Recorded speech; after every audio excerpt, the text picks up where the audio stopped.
Hello friends, நீங்கள் பார்த்துக்கிட்டு இருக்கிறது ஆஃப்டர் எஃபெக்ட்ஸ் தமிழ் டியூட்டோரியல்ஸ். நான் உங்கள் அருணஸ்ரீ. இன்றைக்கி நம்ம பார்க்க போகிற டியூட்டோரியல் எதை பற்றி அப்படின்னு பார்த்தீங்கன்னா, ஆஃப்டர் எஃபெக்ட்ஸில் எப்படி வந்து ரொட்டேட்டிங் லோகோ பண்ணுறது அப்படிங்கிறத பற்றி பார்ப்போம்.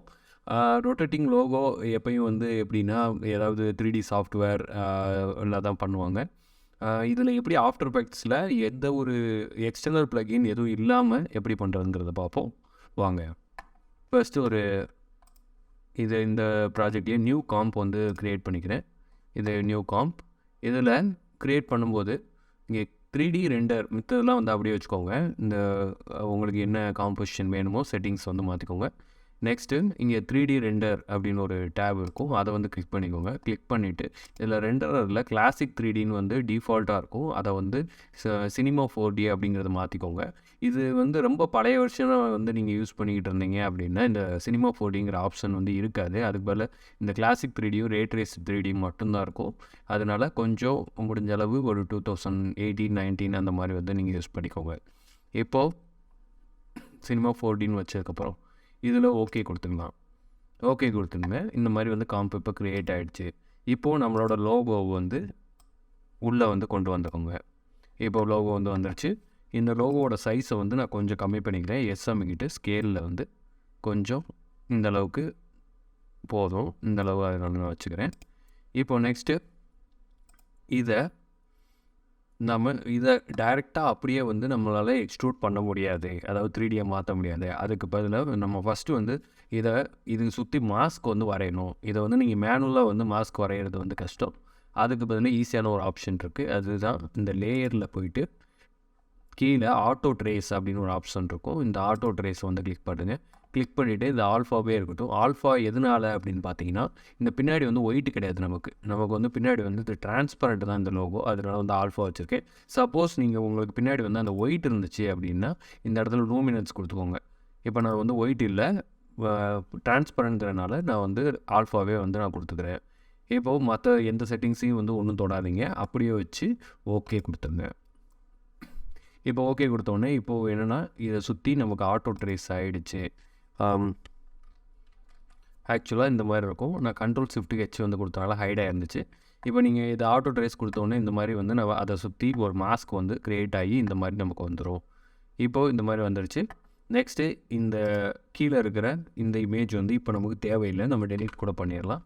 இப்போது இந்த இது வந்து வந்துடுச்சு. இப்போது நம்ம ரைட் கிளிக் பண்ணி நியூவில் ஒரு ஷேப் லேயர் வந்து க்ரியேட் பண்ண போகிறோம்.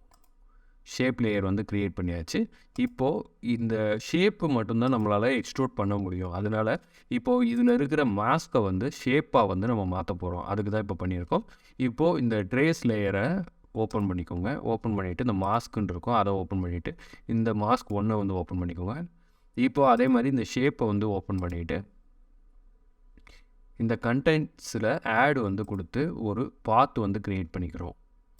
ஓகே, இப்போ வந்து ஒரு பாத் க்ரியேட் பண்ணியாச்சு. அதை வந்து ஓப்பன் பண்ணுங்கள். இங்கே பாத்துன்னு இருக்குது. இப்போ இந்த மாஸ்க் பாத்துங்கிறத செலக்ட் பண்ணிவிட்டு இதை Ctrl+C கொடுத்து காப்பி பண்ணிவிட்டு இந்த பாத்தை கிளிக் பண்ணிவிட்டு Ctrl+V கொடுத்தீங்கன்னா இந்த மாதிரி நமக்கு காப்பி ஆகிடும். இப்போது நமக்கு இந்த மாஸ்க் வந்து இந்த பாத்தா வந்து காப்பி ஆகிடுச்சு. இப்போது இந்த கீழே இருக்கிற இந்த லேயர் வந்து நமக்கு இப்போது தேவையில்லை. அதனால் வந்து நம்ம அழிச்சிடலாம். இப்போது நமக்கு இந்த ஷேப் லேயர் மட்டும்தான் இருக்குது. இதில் பார்த்தீங்கன்னா நம்மளோட அந்த பெசியர் கர்வ்ஸ் வந்து நமக்கு இருக்குது. ஆனால் வந்து அதில் வந்து ஃபில் வந்து ஆட் பண்ணணும். இப்போ கலர்ஸ் வந்து நமக்கு தேவை. அதனால் ஆடில் போயிட்டு ஃபில் கலர், அந்த ஃபில்லுன்னு இருக்கும், அதை வந்து கொடுத்துக்கோங்க. கொடுத்துக்கிட்டிங்கன்னா இந்த மாதிரி நமக்கு வந்துடும். இப்போது இது வந்துருச்சு. இதை வந்து எப்படி கலர் வந்து நான் ட்விட்டரோட ப்ளூ கலர் வந்து மாற்றிக்கிறேன். அதுக்கு இந்த அளவுக்கு வச்சிங்கன்னா ஓரளவுக்கு மேட்சிங்காக தான் இருக்குது. ஓகே, இப்போ வந்து வச்சாச்சு. இப்போ நமக்கு ஷேப் லேயர் ட்விட்டர் ஷேப்பில் நமக்கு வந்து கிடச்சிருச்சு. இப்போது இதை வந்து நம்ம 3Dயில் எக்ஸ்ட்ரூட் பண்ணணும். அதுக்கு வந்து இதுலேயே வந்து ஆப்ஷன் இருக்கும். இப்போ சாதாரணமாக வந்து நமக்கு காட்டாது. அதுக்கு நம்ம இந்த 3D ஸ்விட்சை வந்து ஆன் பண்ணணும். சில நேரம் இந்த 3 பாயிண்ட் வந்து உங்களுக்கு வரல அப்படின்னா இந்த கீழே டாகிள் ஸ்விட்சஸ் வந்து இப்படி இருந்திருக்கும். அதனால் மறுபடியும் இப்படி கொடுத்தீங்கன்னா இந்த மாதிரி வந்துடும். இதில் வந்து 3D ஸ்விட்சை வந்து ஆன் பண்ணிக்கோங்க. இப்போ 3D ஸ்விட்ச் வந்து ஆன் ஆகிடுச்சு. இப்போ பார்த்தீங்கன்னா எக்ஸ்ட்ராவாக இந்த ஜாமெட்ரி ஆப்ஷன், மெட்டீரியல் ஆப்ஷன் வந்திருக்கும். இதில் ஜாமெட்ரி ஆப்ஷனுக்குள்ளே போனீங்கன்னா இங்கே பெவல் ஸ்டைல் இருக்கும். பெவல் ஸ்டைல் வந்து நன்லேயே இருக்கட்டும், ஒன்றும் பிரச்சனை இல்லை. இதில் நம்ம இப்போது பெவல் டெப்த் அப்படின்னு இருக்கும். இதுதான் நம்மளுக்கு 3Dயாக மாற்றுறது, 2Dயை 3Dயாக மாற்றுறது இந்த பெவல் டெப்த்து தான். இப்போது இதில் 1 வியூன்னு இருக்குது, இதை வந்து 2 வியூன்னு வச்சுக்கோங்க. வச்சுக்கிட்டிங்கன்னா இது வந்து டாப் வியூ. இப்போ நீங்கள் இதை கிளிக் பண்ணிங்கன்னா இங்கே தெரியும், இது வந்து டாப் வியூ, இது வந்து பார்த்தீங்கன்னா ஆக்டிவ் கேமரா வியூ. ஓகேங்களா? இப்போது பெவல் டெப்த்தை 2லேருந்து நான் வந்து இப்போ இன்க்ரீஸ் பண்ணுறேன். பெவல் டெப்த்து கிடையாது, எக்ஸ்ட்ரூஷன் டெப்த்தை வந்து நான் இன்க்ரீஸ் பண்ணுறேன். இன்க்ரீஸ் பண்ணும்போது பார்த்தீங்கன்னா இந்த டாப் வியூவில் பார்த்தீங்கன்னா உங்களுக்கு வந்து வித்தியாசம் தெரியும். இப்போது இந்த மாதிரி வந்து திக்னஸ் வந்து நமக்கு தெரியுது. ஓகே, இதில் எக்ஸ்ட்ரூஷன் டெப்த் போதும்னு நினைக்கிறேன். வேணும்னா நமக்கு இன்னும் கொஞ்சம் கூட அதிகப்படுத்திக்கலாம், அது நம்மளோட இஷ்டம் தான். எக்ஸ்ட்ரூஷன் டெப்த் கொடுத்தாச்சு. இப்போது இதை வந்து ஒரு ரொட்டேஷன் அடிக்கிறதுக்கு நான் அனிமேட் பண்ண போகிறேன். அதுக்கு வந்து ட்ரான்ஸ்ஃபார்ம்குள்ளே போங்க. ட்ரான்ஸ்ஃபார்மில் ஒய் ரொட்டேஷன் இருக்கும். ஒய் ரொட்டேஷனில் ஸ்டாப் வாட்சை வந்து கிளிக் பண்ணிக்கோங்க. கிளிக் பண்ணிவிட்டு இதை வந்து ஒரு 2 செகண்ட்ஸுக்கு வச்சுக்கிறேன். ஒரு 2 செகண்ட்ஸுக்கு வச்சுட்டு இதில் 1 கம்ப்ளீட் ரொட்டேஷன் எனக்கு தேவை, அதனால் வந்து இதில் 1ன்னு கொடுத்துக்கிறேன். இப்போ 1ன்னு கொடுத்துட்டு இப்போ வந்து இதை ஆன் பண்ணிங்கன்னா இந்த சைடில் பார்த்தீங்கன்னா இந்த மாதிரி வந்து அது ரொட்டேட் ஆகும். இதை நான் ஃபுல்லில் இருந்து ப்ரிவியூ மோடை வந்து குவார்ட்டர்னு கொடுத்துக்கிறேன். அப்போது வந்து வேகமாக நமக்கு ரெண்டர் ஆகும். இந்த 2 செகண்ட்ஸ்க்கு வச்சுக்கிறேன், எண்ணு ப்ரெஸ் பண்ணிட்டு. இப்போ நமக்கு இந்த மாதிரி ரொட்டேட் ஆகுது. இதை இன்னும் வந்து நமக்கு அந்த கிளியராக அந்த 3D டெப்த் வந்து தெரியணும்னா லைட் லேயர் வந்து ஆட் பண்ணணும். ரைட் கிளிக் பண்ணி நியூவில் ஒரு லைட் லேயர் வந்து ஆட் பண்ணுறேன். லைட் டைப்பில் வந்து ஸ்பாட் லைட் வச்சுக்கோங்க, வேறு எதையும் வந்து டச் பண்ண வேணாம், அதை அப்படியே வச்சுக்கலாம். ஓகே, எப்படி வச்சாச்சு. இப்போது இதை Z ஆக்சிஸில் கொஞ்சம் வெளியே எடுத்துக்கிட்டு இந்த மாதிரி நாங்கள் வச்சுக்கிறேன். இதை கரெக்டாக அந்த நம்ம லோகோவுக்கு நேராக நான் திருப்பிக்கிறேன். ஓகே, இப்போ பார்த்தீங்கன்னா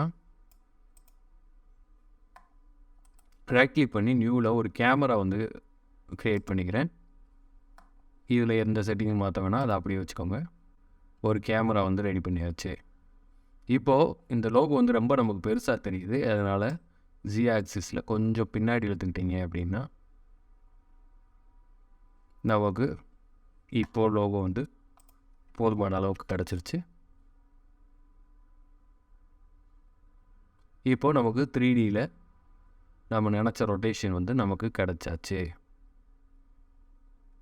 இப்போ நமக்கு வேணும்னா இன்னும் வந்து நீங்கள் முன்னாடி பின்னாடி இன்னும் லைட்ஸ் வேணும்னா நம்ம வந்து ஆட் பண்ணிக்கலாம். ஆட் பண்ணிங்கன்னா இன்னும் வந்து நமக்கு பார்க்குறதுக்கு நல்லா வெளிச்சமாக இருக்கும். இப்போ இந்த லைட்லேருந்து ஸ்பாட் லைட்டுக்கு பதிலாக நான் வந்து பாயிண்ட் லைட் வச்சுட்டு ஓகே கொடுத்துக்கிறேன். இப்போது